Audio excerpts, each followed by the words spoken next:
下がるんだよね。うん。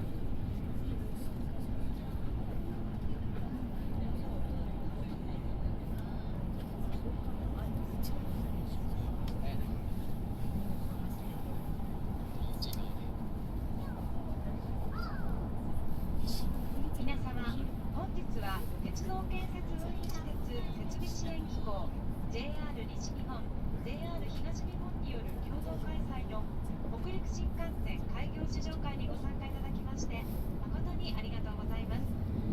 ただいま列車は長野駅に向けて発車いたしました。この列車は長野駅に到着後、金沢駅に向けて折り返し運転をいたします。長野駅では座席の転換および車内の清掃を行うため、一旦皆様に降車いただきますのでご協力をお願いいたします。また長野駅では改札外への出場はできませんのでご了承ください。到着予定時刻は長野駅11時17分、金沢駅への帰着は12時52分を予定しております。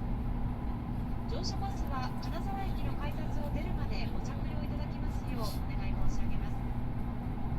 なお試乗会では皆様に安全かつ快適にお過ごしいただけるよう、各号車にはアテンドスタッフが控えております。